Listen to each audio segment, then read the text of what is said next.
Gulf country में आने के लिए मिनिमम कितना सैलरी मिलना चाहिए तो आना चाहिए।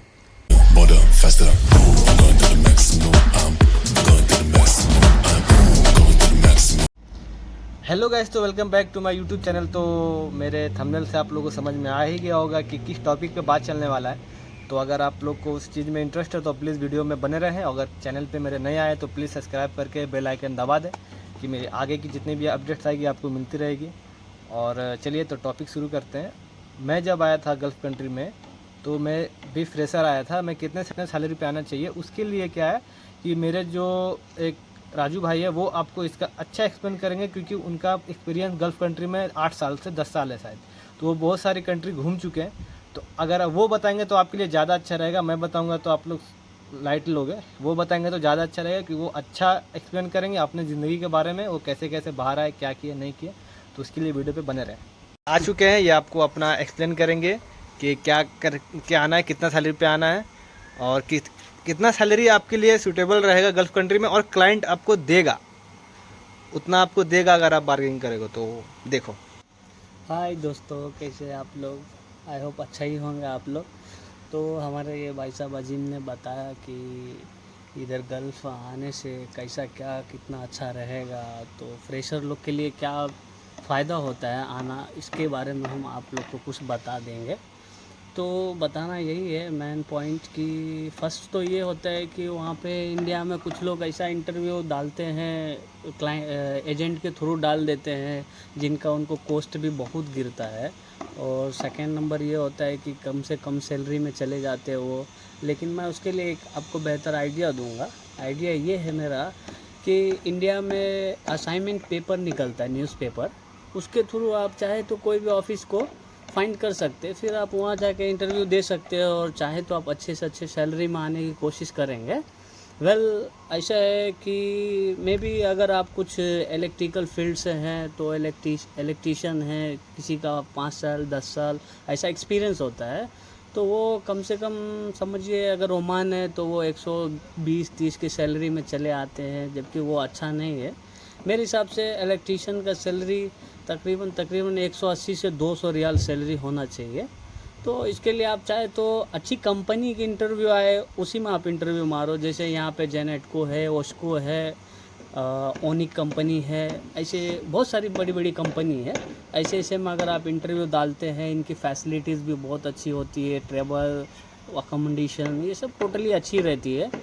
तो अच्छा आपके लिए ये बनेगा कि आप असाइनमेंट पेपर देखें, आप न्यूज़ वाला, जिससे आप खुद ही कोई भी ट्रेवल ऑफिस जा कर के आप वहाँ से इंटरव्यू मार सकते हैं।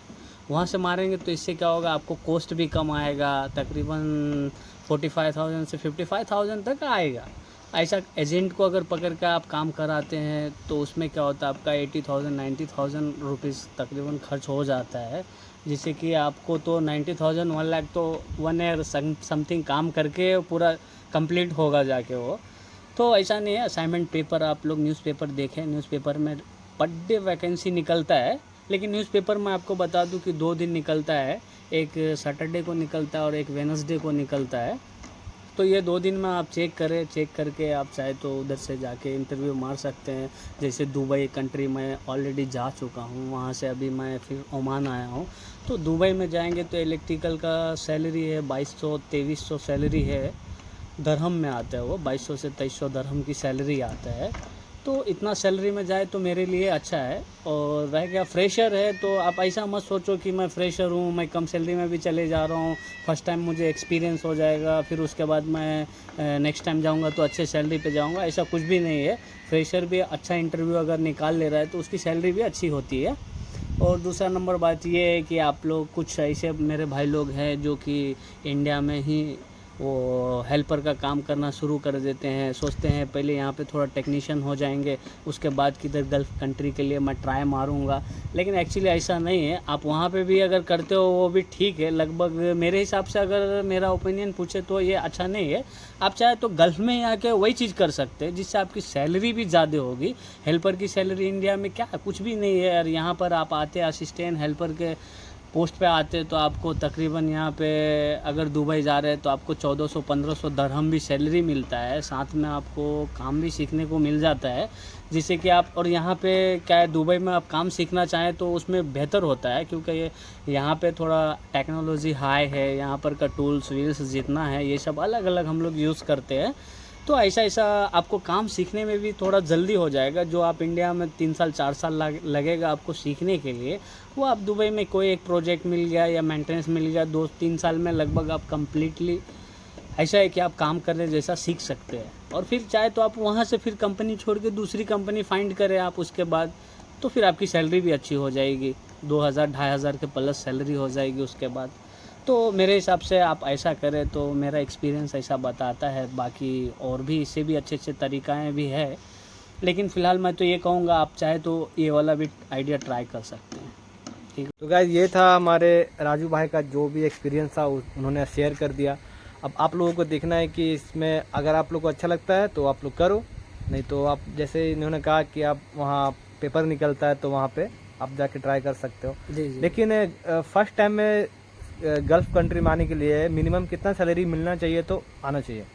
हाँ, अगर आप टेक्नीशियन हैं ऑलरेडी, आपको 3 से 4 ईयर एक्सपीरियंस है, तो अगर दुबई जा रहे हैं आप तो उधर आपको समझ लो 2000 तक सैलरी मिला तो बहुत अच्छा है। उसके नीचे अगर आप जाते हैं तो फिर फ़ायदा नहीं, क्योंकि वहाँ पे आपका खर्च बहुत फूड अलाउंस वगैरह टोटल ये सब पे खर्च भी ज़्यादा आ सकता है। तो मे बी ऐसा है 400-500 समथिंग इतना आता है खर्च, और आपके ऊपर डिपेंड करता है कि आप किस तरह मैनेज करते हैं। लेकिन है वो थोड़ा खर्चे वाले जगह है यूएई दुबई में, आप किधर भी जाएँ तो मतलब यही है भाई कि 2000 धर्म जो है वो आपका, मतलब जो आप फर्स्ट टाइम जाएंगे तो आपका 2000 धर्म होना चाहिए, मतलब इंडिया के 40,000 रुपये, 40,000 रुपये कम से कम होने चाहिए। उसके बाद में आपको जो अलाउंस मिलेगा, फूड मिलेगा, बाकी भाई खर्चे आपके हैं, आपको पैसा बचाना है। अब बाकी आपका 2 साल के बाद अगर आपका एक्सपीरियंस हो गया अच्छा, तो आपका और इंक्रीमेंट होता है सैलरी में। आप वहाँ से कंपनी भी चेंज कर सकते हो। ये तो आप अच्छा दुबई है। से कैसे कंपनी चेंज कर सकते हो वो भी मैं आपको बताऊंगा, आप वहाँ रह के कैसे चेंज कर सकते हो।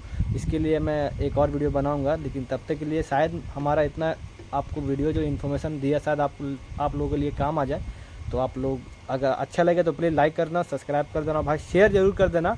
सब्सक्राइब मत करना लेकिन शेयर जरूर कर देना, चाहे कोई अगर आना चाह रहा है भाई तो उसे ये वीडियो पहुंच जाए और उससे थोड़ा हेल्प मिल जाए भाई, बस इतना ही बोलना है। ओके, जय हिंद दोस्तों।